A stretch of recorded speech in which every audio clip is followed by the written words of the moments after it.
This is a series called What, When, Where, Why, where I will answer these 4 questions on a specific topic. Today's topic, the presidential election. The method used to elect the President and Vice President of the United States. Voters cast secret ballots indirectly, and designated electors who make up the Electoral College then vote for the candidates. The votes cast by the people do not directly elect the candidates, which is known as the popular vote, but indicate to the Electoral College which candidate wins the most votes in each state. The electors then pledge to vote for the winning candidate from their state. Electors are not required by federal law to honor the pledge, but there have been only a few times when the electors voted contrary to the pledge. The last time a president did not win by popular vote was in 2000, President George W. Bush. The candidates must win by an absolute majority of electoral votes, which is currently 270.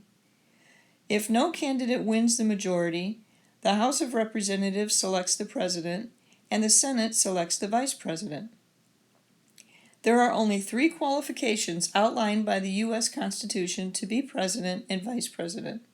They are natural-born citizenship, the age of at least 35, and living in the U.S. at least 14 years. One can be born in another country as long as one natural parent is an American citizen.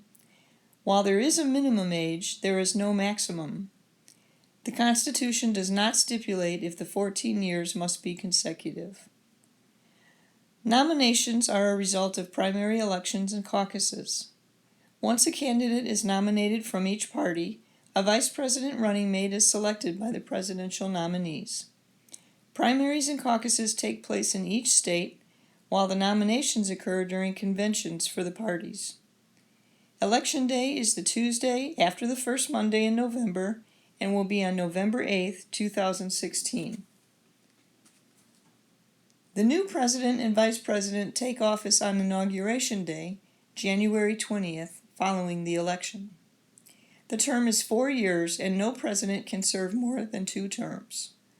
The right to vote, or suffrage, has been fought for throughout history. The U.S. Constitution did not originally outline voters' rights, but left it up to the states to decide who could vote. Most states only allowed free male property owners to vote. By the time of the U.S. Civil War, most white males could vote regardless of property ownership. Freed slaves could only vote in 4 states. After the war in 1870, the 15th Amendment allowed men to vote regardless of race, color, or previous servitude. Women were not allowed the right to vote until the 19th Amendment in 1920. The 26th Amendment in 1971 lowered the minimum voting age to 18 years. Voters are required to reside in a jurisdiction for a certain period of time. Voters must be registered before the elections are held. It's your right to vote. It's your future, your jobs, your freedoms, your agendas, your voice. It's about issues like minimum wage, keeping jobs in America, reproductive rights, marriage equality, taxes, and health care. Every vote does count and can make a difference. People have fought for these freedoms and rights, so use them.